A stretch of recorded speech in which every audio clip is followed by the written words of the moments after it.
Welcome to Cuarto de Hora, the Canal TV program. The quality of democracy in developing and transition countries has continually deteriorated over the past 18, 20 years, more or less. Today, there are only 63 democracies compared to a majority of 74 autocracies. This is demonstrated by the transformation index of the Bertelsmann Foundation, BTI, which is published for the 10th time this year. There is still a reason for hope, yes, as a trend of reversal is possible. This is currently demonstrated by the examples of transition countries like Brazil and Poland, where the population has rejected authoritarian forces. In the early years of the BTI, democracies around the world were significantly less pressured. We are in contact with Hauke Hartmann, senior expert of the Bertelsmann Foundation. Nice to talk with you, Hauke. Wonderful. Thank you for having me here, Jorge. Let me ask you a first question. Why democracy is deteriorated in the world? What democracies have deteriorated? Significantly deteriorated in recent years are some European democracies like Serbia or Hungary. The world's largest democracy, India, has deteriorated, but also some Latin American democracies, Argentina, Mexico, Brazil under Bolsonaro, I should add. Less democracy, less successful, as the title of the study says. Which difference are between the 73 democracies and the 74 autocracies in terms of government efficiency? That is very important to stress, that the governance performance of autocracies, on average, is significantly less than it is in democracies.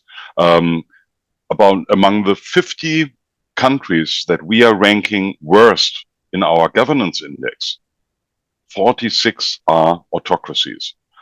So this is important to stress because there is a claim by some authoritarian leaders, like from Bukele in El Salvador, saying, let me weaken democracy, I will rule more efficiently. If I have an obedient parliament, if the judiciary is no longer controlling me, then I can get rid of gang violence. And that is a very, very dangerous promise, because we see that autocracies perform significantly worse than democracies, but at the same time, you end the democratic system, meaning you make a political sacrifice, but you do not really know what's coming out, and odds are very, very likely that you get worse governance afterwards. So you have a democracy system, but in one hand. Yes, exactly.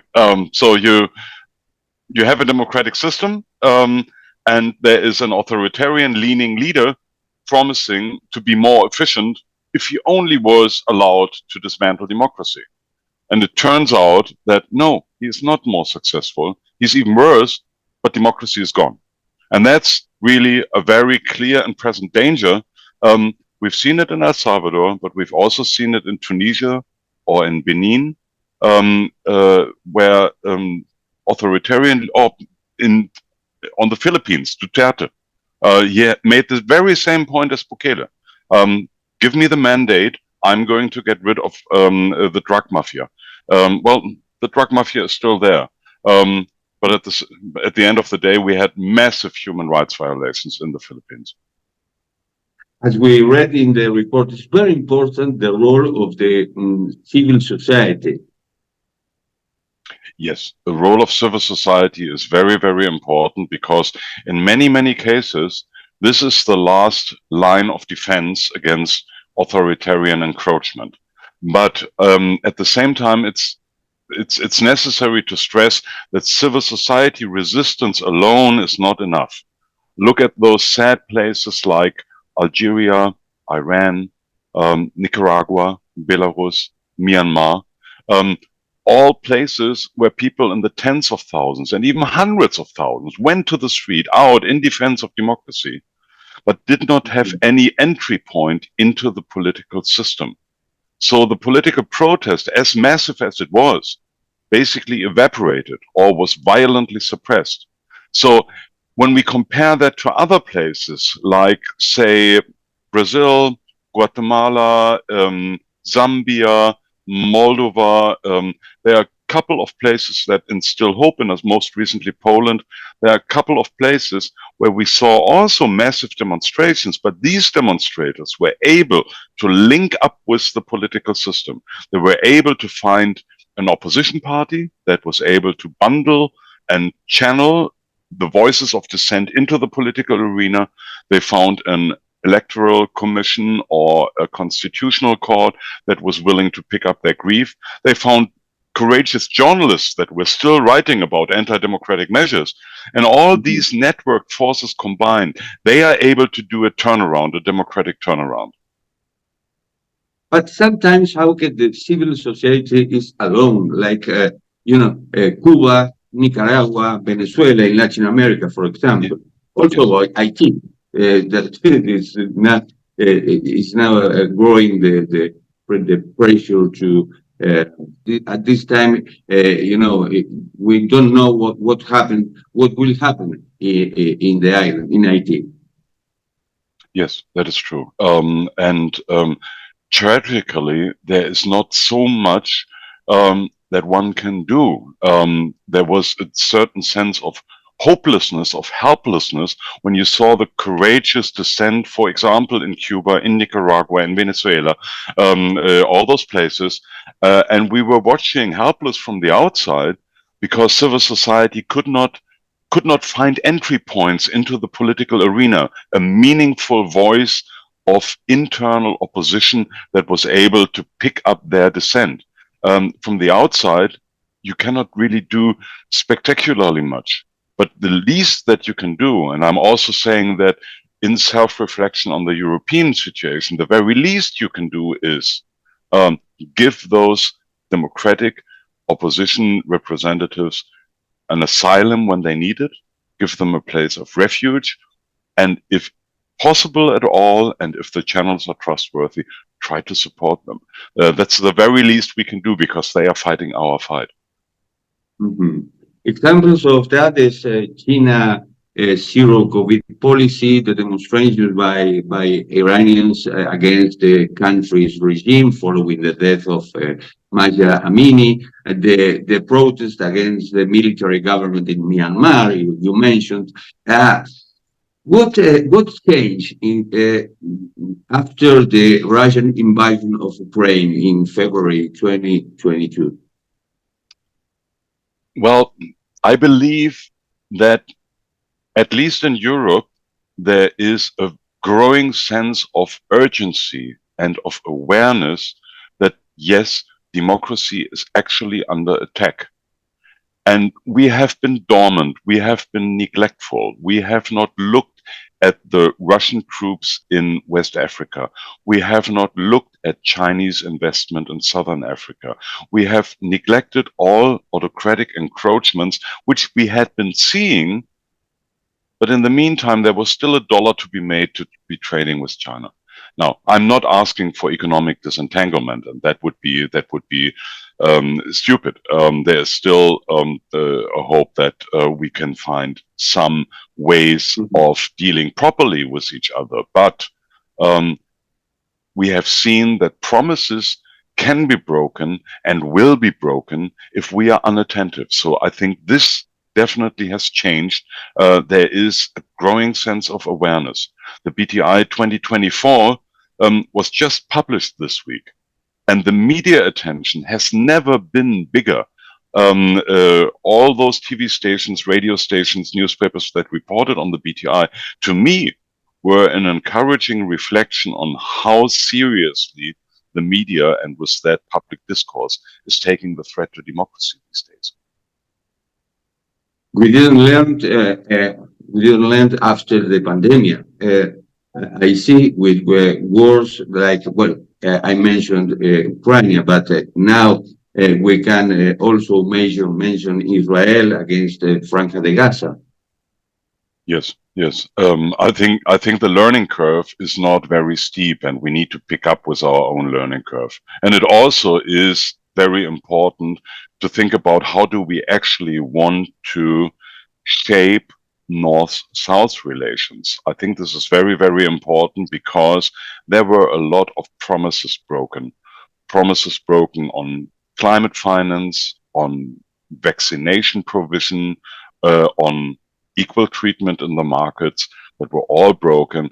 And I do not blame prominent African representatives, for example, who say, yes, we can understand that you are obsessed with the Ukraine war in Europe, but we are pretty much engaged in thinking about the Tigray war, for example, in Ethiopia, with 10 times more dead people.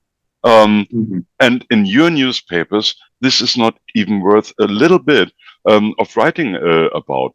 So you are taking a moral high road in asking us to condemn the Russian invasion that is not becoming you because you're breaking your own standards. And that is something that we definitely need to keep in mind.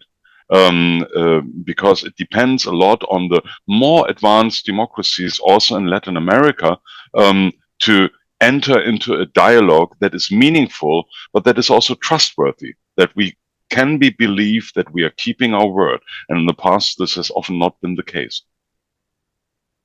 Sometimes it's very difficult, the dialogue. Look, United States, for example, with Donald Trump, maybe he will win again the elections in November. Well, look, Brazil with Bolsonaro. Look, Argentina, Javier Milei, the new president. Also, Orban in Europe. It's very difficult, the dialogue, and it's very difficult, for the opposition to talk with this kind of leaders. What do you think? Absolutely so. We see an increasing number of polarized society. The BTI is also reflecting on that. The conflict intensity in society has risen continuously over the past 20 years, but not really as far as war or civil war is concerned. No, it's more that countries started with a low level of conflict intensity, which continuously rose to a medium level, and then you are having polarized societies. Now, if we are looking at Latin America, for example, we are seeing that poverty has increased significantly during the pandemic, that inequality remains high, and that the people are simply desperate. They are wanting better governance, more social inclusive governance, and they are not getting that. And sometimes they are voting it's extreme, and sometimes there are also extremists that are building upon polarizing those societies even more. And this is where there are very similar developments, as you rightly mentioned, in the United States and Latin America and in Europe. Those societies where conflict intensity had been previously quite low, but is now really on the rise, on the extreme rise. And we should not be surprised that people, after they had voted again and again for democratic bad crisis managers, suddenly turn to populists or even to extremists just to make the situation a little bit better. Dialogue, as you rightly said, is very, very difficult under these circumstances because whoever is ruling that country only stands for a fraction of the population and does not really have the mandate.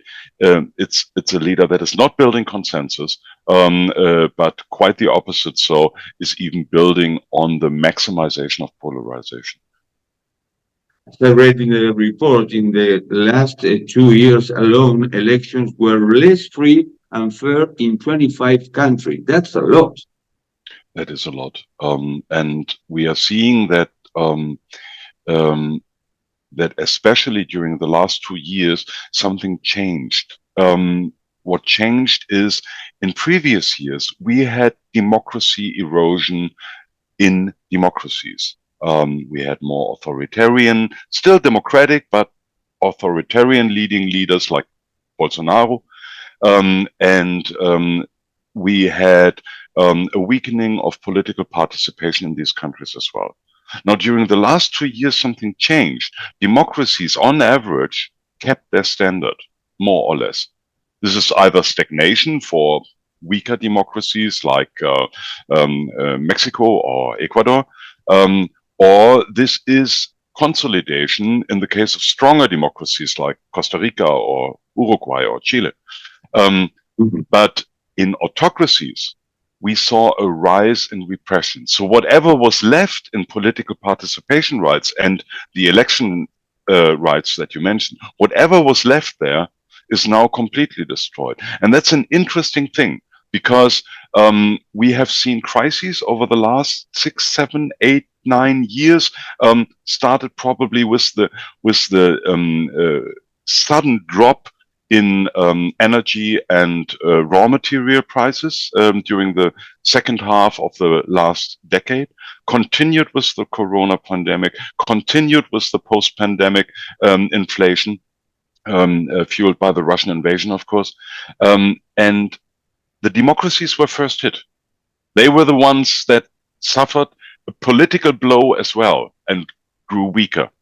But now it's the autocracies, because autocracies do not have a mandate, a vote mandate by which to justify their rule. So they need a justification, a legitimation by output. And they do not deliver the social output. They do not deliver the economic output. They are under pressure. The protests are rising. You mentioned China. And then the government is reacting with more repression. And that is the decline that we are seeing in this BTI. The autocracies are losing even more. That is very bad news for the populations there, but it also means autocracies are under increasing pressure. It's a new word. Okay, it's a pleasure to talk with you. Thank you very much. I do thank you as well. It was a pleasure as well for me. Thanks. Thanks. And this was Cuarto de Hora, the Canal TV program. We will see you soon. Ciao.